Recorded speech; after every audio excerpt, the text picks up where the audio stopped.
ಇವತ್ತು ನಾನು ರಾತ್ರಿಯೇ ಅಕ್ಕಿ ಸ್ವಲ್ಪ ಹಿಟ್ಟು ರುಬ್ಬಿ ಇಟ್ಟಿದ್ದೇನೆ. ಹೇಗೆ ಬಂದಿದೆ ಅಂತ ನೋಡುವ. ವಾವ್, ಕರೆಕ್ಟಾಗಿ ಬಂದಿದೆ. ಇವತ್ತು ನಮಗೆ ಅಪ್ಪದಿಟ್ಟು ಚೆಂದಾಗಿ ಅಪ್ಪದಿಟ್ಟು ಮಾಡ್ಬೋದು. ನೋಡಿ ಹೇಗಿದೆ ಅಂತ. ರಾತ್ರಿ ನಾನು ರುಬ್ಬಿಟ್ಟಿದ್ದೆ, ಬೆಳಿಗ್ಗೆ ಆಗುವಾಗ ಇಷ್ಟು ಚೆಂದಾಗಿ ಚೆಂದ ಕಲಿಸ್ಕೊಳ್ಳುವ.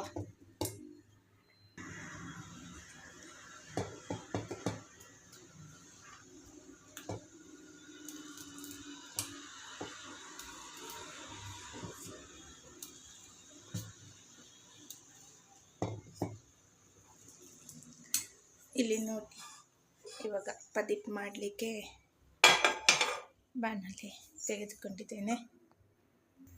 ಸ್ವಲ್ಪ ಹಾಗೆ ಕಾಯಲಿಕ್ಕೆ ಬಿಡಬೇಕು. ಇದನ್ನು ನೋಡಿ ಕಾದಿದೆ. ಒಂದು ಸ್ವಲ್ಪ ಎಣ್ಣೆ ಹಾಕ್ಕೊಳ್ಳುವ. ಎಲ್ಲಕ್ಕೆ ಸ್ವಲ್ಪ ಸ್ವಲ್ಪ ಎಣ್ಣೆ ಹಾಕ್ಕೊಂಡು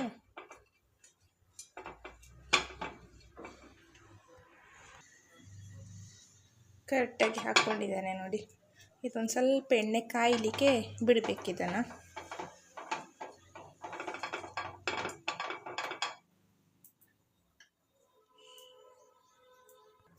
ಈಗ ಹಿಟ್ಟನ್ನು ನಾವು ಒಂದೊಂದು ಇದಕ್ಕೆ ಈ ಥರವಾಗಿ ಸರ್ವ್ ಮಾಡ್ತೇನೆ.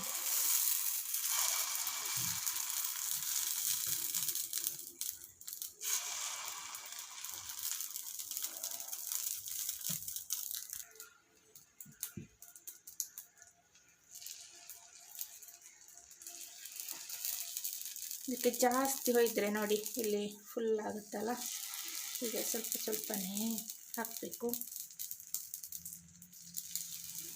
ಹಿಟ್ಟು ಚೆಂದ ಇದಾಗಿದೆಯಲ್ಲ, ಹಾಗಾಗಿ ಉಬ್ಬಿ ಉಬ್ಬಿ ಬರ್ತಾ ಉಂಟು. ಅದಾದಮೇಲೆ ಇದೊಂದು ಸ್ವಲ್ಪ ಹೊತ್ತು 1-2 ನಿಮಿಷ ಈ ಥರ ಮುಚ್ಚಿಟ್ಟು ಬೇಯಿಸಬೇಕು. ನೋಡುವ ಈಗ ಹೇಗಿದೆ ಅಂತ. ವಾವ್, ಚೆಂದ ಇದಾಗಿದೆ. ಈಗ ನೋಡಿ, ಹೀಗೆ ಮಾಡಿದ ತಕ್ಷಣವೇ ಬಂದುಬಿಡುತ್ತೆ ನೋಡಿ.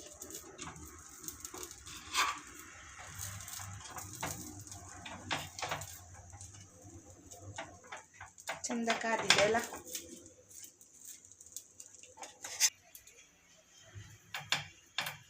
ಕೈಯಲ್ಲೇ ಮಾಡ್ಬೋದು ನೋಡಿ, ಕೆಲವೊಂದು ಚೆಂದದಿಂದ ಅಂದರೆ. ಇನ್ನೊಂದೆರಡು ನಿಮಿಷದನ್ನು ಹಾಗೆ ಹೀಗೆ ಮುಚ್ಚಿಡುವ. ಈಗ 2 ನಿಮಿಷ ಆಗಿದೆ, ನೋಡುವ ಹೇಗಿದೆ ಅಂತ.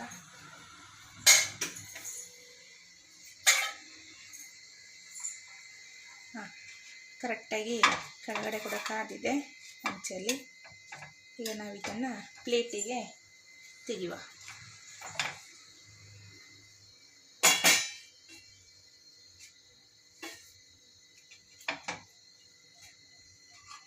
ನೋಡಿ ಎಲ್ಲ ಚೆಂದ ಕಾದಿದೆ, ಮೇಲೆ ಮತ್ತು ಕೆಳಗೆ 2 ಸೈಡ್. ನೋಡಿ ಪ್ಲೇಟಲ್ಲಿ ಎಷ್ಟು ಚೆಂದ ಅಪ್ಪದಿಟ್ಟು ಕಾಣಿಸ್ತಾ ಇದೆ. ಹಾಗೆಯೇ ಎಣ್ಣೆ ಹಾಕ್ಕೊಂಡು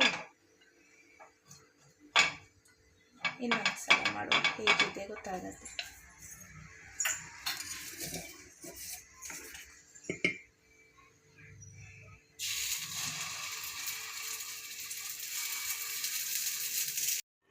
ನೋಡಿ ಇವತ್ತಿಷ್ಟು ಅಪ್ಪದಿಟ್ಟು ಮಾಡಿದ್ದೇವೆ.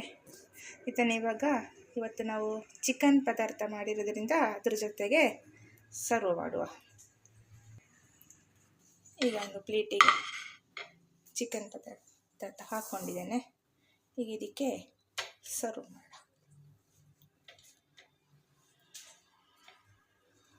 ನೀವು ಕೂಡ ಮಾಡಿ ನಿಮ್ಮ ಮನೆಯಲ್ಲಿ ಟೇಸ್ಟ್ ಹೇಗಿದೆ ಅಂತ ನಮಗೂ ತಿಳಿಸಿ ಆಯಿತಾ.